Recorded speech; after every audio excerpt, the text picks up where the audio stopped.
Una, in your opinion, is this current presidential election worthy of a modern European democracy? Certainly not, Derek. We're the laughing stock of the world. Had Maria Steen got the 20 nominations and gotten onto the ballot for this election, could she have won? Absolutely. I think she would have had a very good chance of succeeding, yes. Jim Gavin, Fianna Fáil's candidate, has pulled out of the presidential race in some ignominy. In your opinion, should people still vote for Jim Gavin as a form of protest? No, I would not recommend that. Well, I'm here today again with a returning guest, one of Ireland's leading legal minds, Barrister, Senior Counsel, the People's Senior Counsel, Una McGurk, a woman who was cancelled, or they attempted to cancel her, because she wouldn't lie to the Irish people. She insisted on telling the truth to the Irish people. And for her trouble, the state, with all its might, tried to cancel one of Ireland's leading legal minds. Una McGurk, I am absolutely delighted that you're joining me again today. Thank you very much, Derek. It's a pleasure to be here. Una, Again, indeed. Look, that's a measure of the esteem this channel holds you, and that you're back again. Now, Una, we're here to talk about the presidential election, the ongoing presidential election, or debacle as I would call it. Now, okay, everybody on this channel, or people who watch this channel, know exactly what I think of the whole emerging situation. But this is not about me today, Una. This is about you today. So give us your thoughts. What do you think about this current presidential race? well, it has turned into something of a fiasco, Derek. And what I would say is that there is considerable public disquiet about the entire manner of this presidential election and how it's unfolding. And I also think that even in political circles and in the political establishment, there is also considerable disquiet. And I think that's probably going to play out in the near future with regard to certain actions, which we may talk about at another time. But it's basically very unsatisfactory because the pendulum now appears to be moving further and further from the concept of democracy towards the concept of autocracy. And what one could say, and what I would say about the entire process, is that there is a serious democratic deficit. And what I need to remind myself, and indeed, your viewers and listeners, is that we are supposed to be living in a democracy where the will of the people is paramount. But what's happening is that it's the will of the government that is constantly paramount. And people don't like this, Derek. People are waking up to the fact that their government is becoming increasingly autocratic in every area of our lives, and they don't like it. And so they want to do something about it. Under Article 5 of our Constitution, we have declared ourselves to be sovereign, independent, and democratic as a state. That is the spirit, that is stated specifically in the Constitution. It's in the spirit of the Constitution.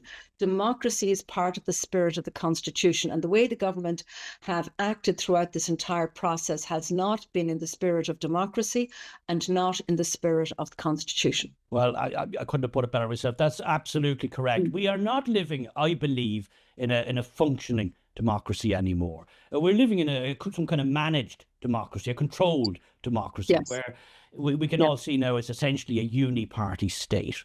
There's Fianna Fáil and Fine Gael. They're essentially just one party now. Sinn Féin, the supposed opposition, they're absolutely no opposition. That's a fallacy. Now, this election, I believe, myself, has brought to the fore for many more people who might not have been all that engaged in political matters, a political process, that something is off here. Something is definitely off. When the last real kind of elections we had for presidents was 7, 8 more candidates, the stage was full of people, all kinds of people, colourful characters, boring characters, people in the middle. Now there's three, well, there was three, a 3-horse race. It's down to 2, it's 2 donkeys, some would say. So people are noticing, and you can't help but notice, if you live in Ireland, that something is Correct. definitely off. Now, That's right. 3 candidates, very carefully curated, very carefully choreographed, hand-picked. And even one of them had to drop out. Jim Gavin, as we all know now for various reasons, had to drop off the ballot. Now, here's the central. I'm not going to bury the lead in this one, and I'm going to jump right in here because this is a hot button question that many people are asking, including me. There's a huge groundswell of opinion that feels this election is so shambolic, so ramshackle, and so contrived that it should be just scrapped, stopped, stop the whole process, go back to the start and start again. Now, that's why I'm talking to you. You put out a tweet there yesterday. I was very interested in it, and it sort of spoke to this matter. From a legal standpoint, and no better person to ask such a question of than yourself, from a legal standpoint, is it possible? Are there mechanisms with the Constitution and the legislation and all the various hoops you'd have to jump through? Could we just go back to the start and say, okay, that was just an absolute mess. Let's just try it again. Is it possible? Well, that's the $6 million question. First of all, I believe that everything and anything is possible, for sure. And what I did, but yet at the same time, the situation that we're going through right now is unprecedented. So there is no precedent for it. But I was concerned, like so many people, about what was going on. Everyone is concerned about this. Everyone knows that something is off. And the main reason why they consider that something is off is that because no independent candidates were effectively allowed to proceed to nomination. You know, we can go through the details of that, but we've all watched it play out in real time. There are no independent candidates who have secured a nomination to run in this election, which means we were left with 3 and now only 2 uni-party candidates, because Catherine Conley is not an opposition candidate, really. But so that is the situation. So what does one do about it? So I put out a tweet yesterday because I considered this issue and how could we deal with it. And the first, it's multi-layered and it's multifactorial and it's complex. So I'll try and simplify it as best I can.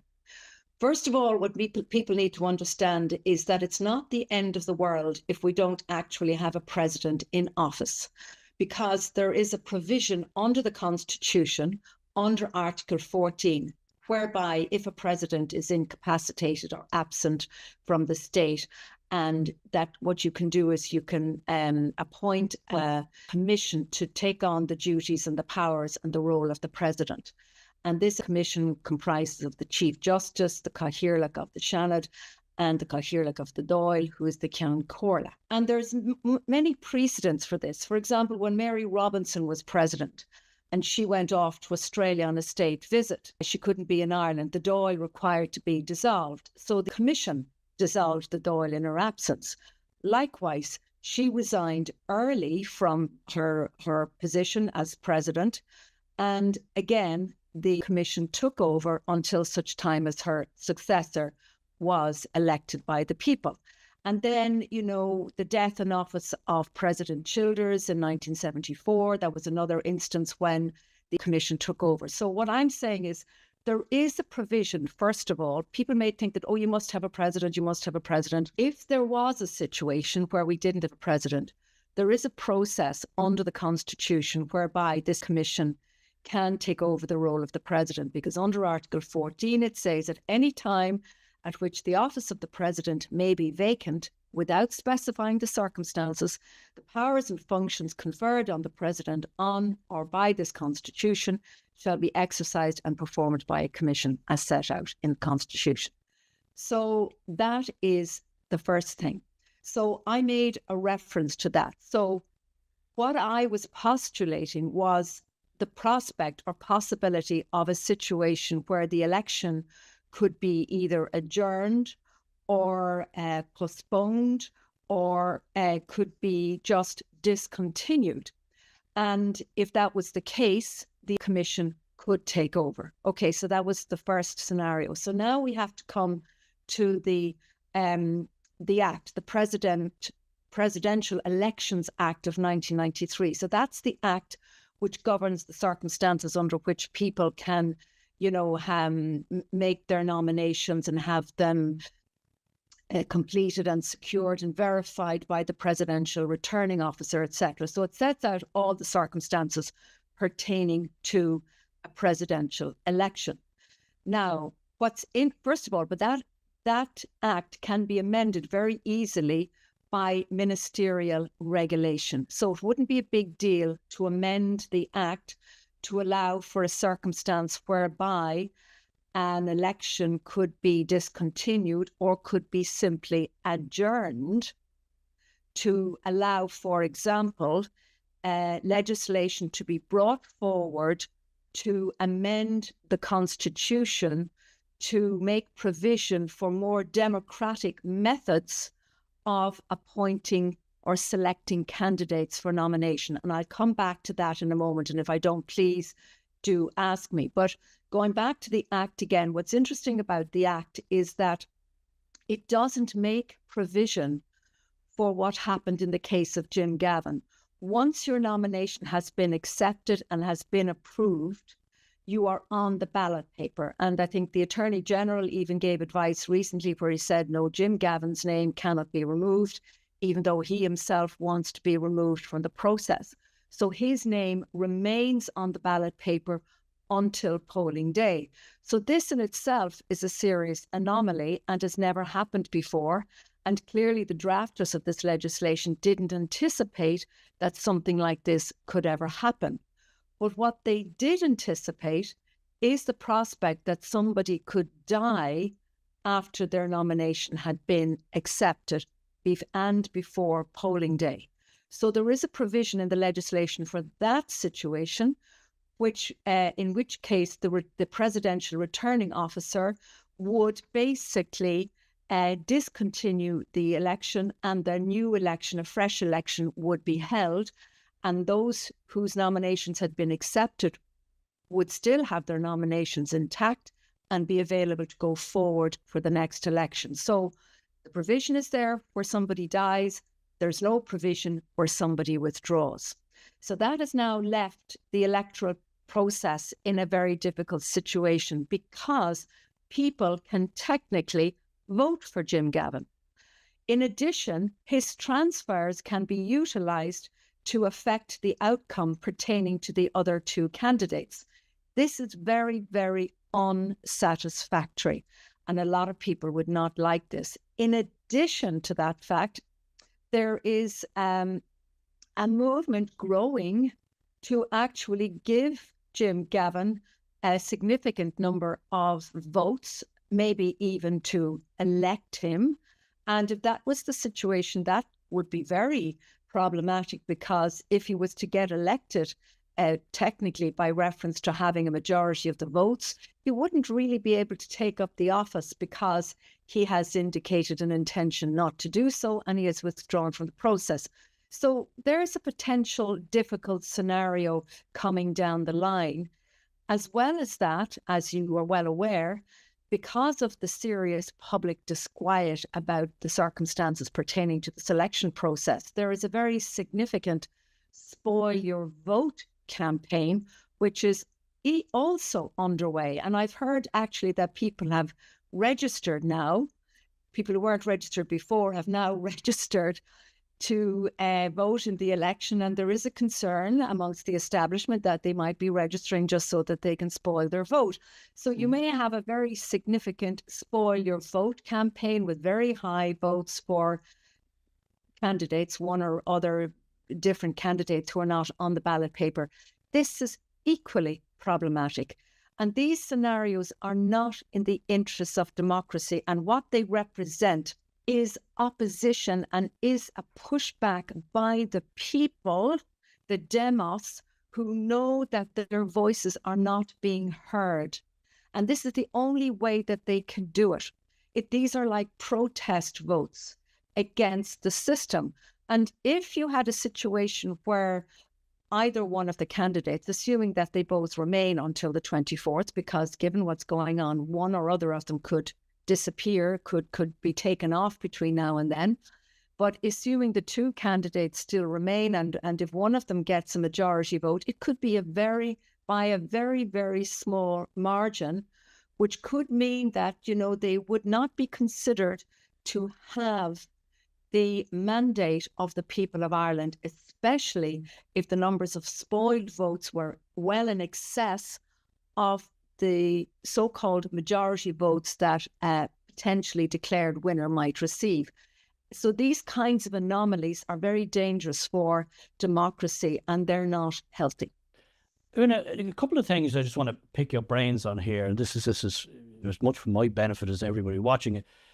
No, there's no actual quota. The president doesn't need to reach a certain number of votes, a certain percentage. So it's within. So technically speaking, either of the two remaining candidates could get into office with a very low percentage, a very small number of votes. And as you say, I think so. Yes. And the second thing is, again, this is something that's on everybody's lips at the moment. The Spoil the Vote campaign is really gathering pace, and I'm certainly part of it. I'm going to be spoiling my vote. I haven't quite decided in which particular manner I'm going to spoil it, but spoiled it will be. If the spoiled vote, as you've touched on there, is greater than the winning votes of the president, are we in limbo there constitutionally? Absolutely. Can the government just bowl through and just say, look, okay, that's a bit inconvenient, it's a bit embarrassing, but sure, what are you going to do? We live in strange times, and coronate their person anyway. I mean, there's nothing that physically or constitutionally that you're aware of stopping them. I mean, if they decide... I don't think so. And they could absolutely just say, well, c'est la vie, the people have spoken. Once again, we shall choose to ignore the will of the people and the voice of the people, and we'll just proceed as we've always wanted to proceed. And there is that risk.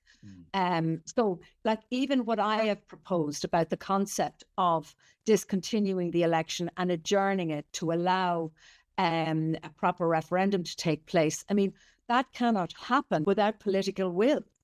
It really cannot happen without the government. But what I was hoping was that those politicians of conscience, and maybe those members of the smaller parties who themselves, I think, would be very deeply concerned about what is happening, might run with this and at least make the effort to bring it to the attention of the government and the people, and that it might gain some traction even in the media, which would be helpful. But of course, none of what I've suggested, either the utilization of Article 14 or an amendment to the Presidential Elections Act, which could be done, as I said, by ministerial order, in other words, putting in a similar situation where somebody withdraws to that where somebody dies, and allowing for a scenario whereby the election could be discontinued and we could move on to a new process. But that's not up to me, it's not up to them, and it's really up to the government. So, as I said, political will is required for this. But I wanted, because I know people were frustrated, and I just wanted to present a potential scenario whereby people would say, well, look, there is another way. We're not locked in a box with regard to this. Let's be creative and let's try and think outside the box. How could we deal with this? And it also gives people the opportunity to lobby their politicians and their government and to put pressure on them. And it's interesting to know, Derek, and many of your listeners may not be aware of this, but in 1998, what's that, 27 years ago, there was an all-party Oireachtas committee which looked at the whole issue of elections to the presidency, and what they came up with was a very interesting scenario, and they made recommendations that the process should be changed, because they felt that the system was too restrictive and they felt it was undemocratic. So in other words, 28 years ago, we had enlightened people in the Oireachtas who took the view that the process for selection of candidates for the presidency was anti-democratic and too restrictive. And now we've moved on, and it seems that things have got worse rather than better because successive governments have not implemented those recommendations. And I'd like to tell you what the recommendations are, because I think you and your listeners would probably approve of them. And essentially what they were to replace the existing recommendations contained in the Constitution with a new set of recommendations as follows. And they are to, one, that the candidate would have to secure 10 votes or nominations from members of the Oireachtas, either the Seanad or the Dáil, 10.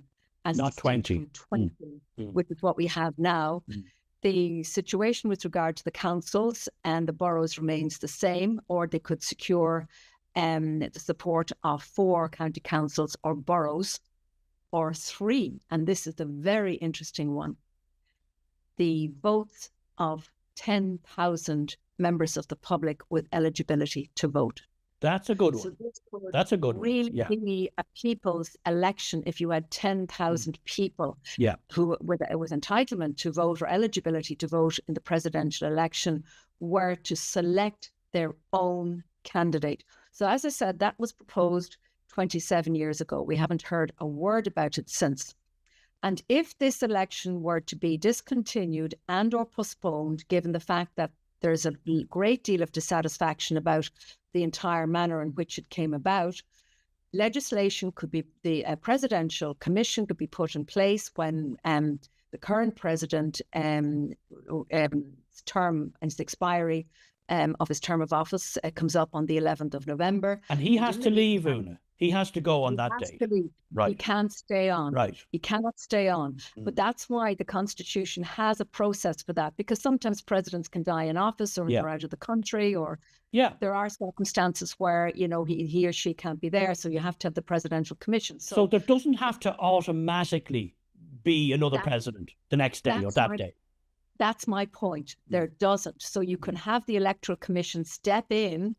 Then what you could do is allow time, maybe a period of 6 months, to allow legislation to be brought forward to propose a referendum in the manner in which I've just outlined, that recommendation by the All-Party Oireachtas Committee, for example, or there could be other recommendations. And also it would be an opportunity maybe to propose reforms for the presidential office itself, because it has never been reformed.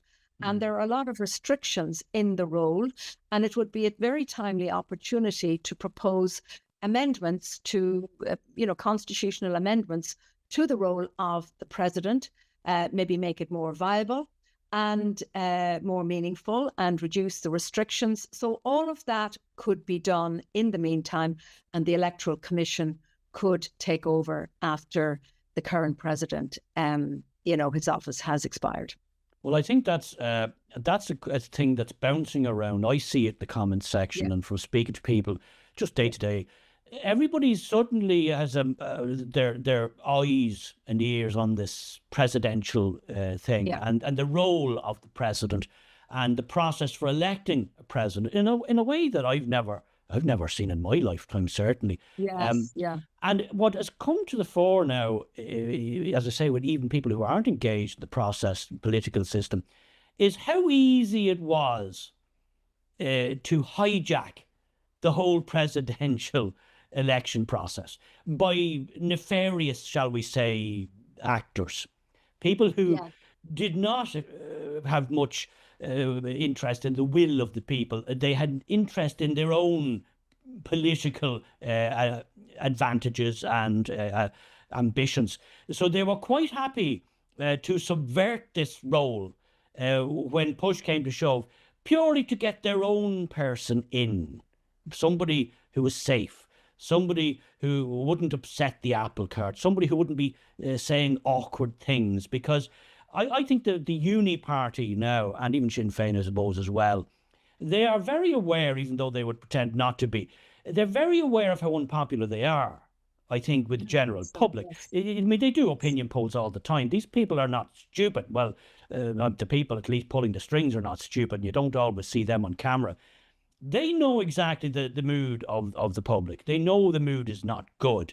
And they know a lot of what they're doing is not popular at all. But they've no intention of changing it. So the last thing they really wanted or needed was to have an outsider in the Oris who might say awkward things, who might make criticisms, who might go on chat shows and say things that they couldn't pre-vet, and who might go off on meetings to various parts of the world, particularly the United States, and again give interviews that couldn't be really, that could be very embarrassing. So they needed somebody who was a team player in there. So you know the likes of Conor McGregor and Maria Stee, Nick Delahunty, they were all go outside the pale. They couldn't have them. They really couldn't have any of them because the potential for embarrassment was huge. And they now have the media, the political system, the county council so locked down and controlled that this now has been I think the moment that has just exposed it all. You know, and the whole Jim Gavin thing, the debacle there it's just poured petrol on the fire, and it's at the point now, as we said, where people are going to spoil the votes. I'm going to be one of them. And a lot of people are basically just going to poo-poo the whole thing, even if they do shunt in Humphreys or Connolly. A lot of people are going to say, look, not my president. No interest. No interest whatsoever. So that's why I wanted to have this chat with you today, because I wanted to just tease out. I did ask the question on the channel, but I don't have the knowledge or the legalese to tease through it. But I think it's very important that what you've said has been said, because we all know RTE and the political mind, they'd wheel out endless experts to say exactly what they want them to say. You know, and the second thing is they don't even want to have that discussion at all. What we've talked about here, you won't see that on RTE because they don't want to talk about it. They don't want to bring it up. They don't want it mentioned. But I do think it's important to state, Derek, that, you know, politicians are entitled to vote for whoever they want to. That's all part of the democratic process. And I think there has been too much emphasis on how the independent members of the Oireachtas chose to vote or not vote, as the case may be. That is their prerogative. They have a choice. They can decide to vote to nominate somebody or to give their nomination to somebody or not. They have that entitlement. And I think that's important because one must respect their views, even if one doesn't agree with them. So there has been an overemphasis on the actions, or rather the inactions, of certain members of the Oireachtas, which I think is not healthy. The real problem, in my view, relates to what was done with the county councils. When you had the two party leaders of the two main parties in government issuing diktats to their members to say that you cannot vote for an independent. That, to me, is where the real democratic deficit appears, because you cannot blame others for exercising democratic right to nominate someone or not nominate someone as they so choose. I mean, we have to respect that. Even if people disagree with it, they must respect it. So people, I think, have concentrated too much on that aspect, and they haven't focused on what I believe is the real issue and the real democratic deficit, which was the gagging of the county councillors who could not exercise their free democratic will to nominate a person of their choice. That is outrageous. And they also it should have been done by secret ballot. So that's really where the problem lies from my perspective. But all the media emphasis has mysteriously gone in another direction. And we think we know what that direction is without specifying it. I am delighted that you took the time today to come on the channel, because this is something that's really been exercising me and many, many people who watch the channel as well, because we're really in very, very strange times here in Ireland, very strange and very Yes. dark times in many ways.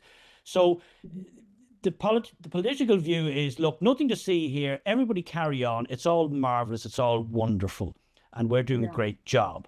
And it's only people like yourself, thankfully, who are coming out and saying, hold on a second, you guys are straight up lying to the Irish people. You're telling them that things can't be done that can be done, and you're just trying to basically pull the wool over their eyes. And that's why I wanted to get into the nitty gritty of this presidential thing, because in my view, and many people think the same, this process is so rotten and so corrupted that we should just stop now, admit that the whole thing was a mess, and go back to the start. And as you say, look at the process, which is now so easy to hijack by corrupt politicians. There is a way out. There may be others, and there may be other people out there who will say, well, no, we could do it this way. But there's always a way out of a situation if the will is there, if the political will is there. But of course, I am very concerned that the political will is not there. But that's no reason why the politicians, the good, conscientious politicians, cannot put pressure on the government to do the right thing. I mean, we're going to have more politicians standing up, including county councillors. They were too easily kowtowed. And if enough of them stood together, they could have withstood the invocations of their party leaders to do one thing, which they should have realized was not the right thing to do. And then we wouldn't be in a situation, because ultimately they will pay the price, because the people who elect them will remember how they acted during this time. So they will pay the price for this. So it's short-term gain, they're going to lose out long-term for, some short-term peace. They will lose out eventually, I think. So it's always better to follow your conscience, follow your good conscience, and do the right thing by people. And the people ultimately, I think, will respect that down the road. Absolutely. And having watched this, and that's why it's important that the videos like this are made, the ordinary members of the public can now approach their elected officials. Having watched you speak there and having watched your opinions and your breakdowns, of the situation, they can now approach them with full confidence. And say, hold on a second, don't you lie to me about what can and can't be done. Because I know, I didn't see it on RTE. You won't see it there. You're not going to be told about all your rights there, but you will see it in places like this. Una, the People's Senior Council, thank you ever so much for coming on. And for bringing the truth again, as you do, to the Irish public, to the Irish people. We really can't thank you enough. And no doubt you'll be back when there's more shenanigans that we must unpick and unpack. I know you'll be there, ready to go. Una, thanks again ever so much. You're very welcome, Derek. Thank you.